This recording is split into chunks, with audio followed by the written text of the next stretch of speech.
Okay, so if you're going to create a relationship between any number of tables, it can be between 2, 4, 8, 55, depends on what data you've got.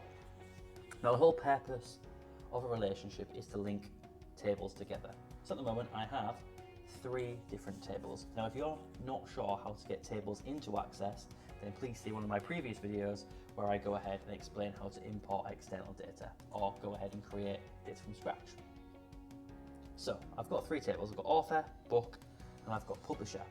Now publishers have information such as a publisher ID, the address, the name of them, that kind of thing. Authors are the same, they've got an ID, they'll have obviously human characteristics like dates of birth, names, things like that. And we know that when you go to see a book, if you go to a bookshop and you find a book, it'll have an ISBN on the back next to the barcode. It's going to say who the author is and the title of the book, and it's going to say who the publisher is. Okay.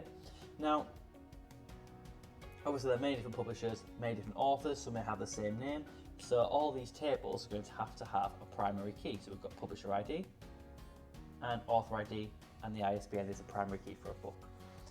Now, at the moment, this table has information from both tables. Now, at the moment, if I say, let's say the author ID changed here to 2939, okay, at the moment, the author ID here wouldn't change even though we're referring to this Haile Selassie, okay, because they are not linked. So to link them, all we need to do is go to Database Tools and Relationships. And then, depending on your version of Access, you might have to double click them on or click them on from this right hand panel, but it depends on the software, but it's the same thing. Now, to link them together, what we need to do is link primary keys from one table into a field in another table. Now, what that creates is what's called a foreign key. Now, all a foreign key is where a primary key, such as pub ID or author ID, is present in another table like book. Okay, so to create a relationship, we can just drag author ID onto author ID. Now, what you want to do is you can just click create, and that'll create a line between it. Now, that is still a relationship, but what we want to do is when we do this, go ahead and check this button here. Okay, enforce referential integrity. Okay, so what that will do is that just ensures that any changes on one table will apply to the other table as well. It makes things all nice and simple so that things don't get redundant.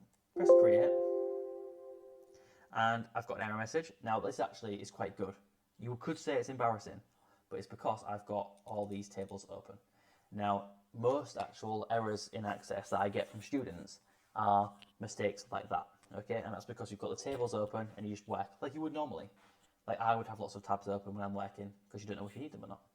So I'm going to drag author ID into author ID, check that button and press create. And you see that's now worked. I'm going to do the same with pub ID onto pub ID, check it again.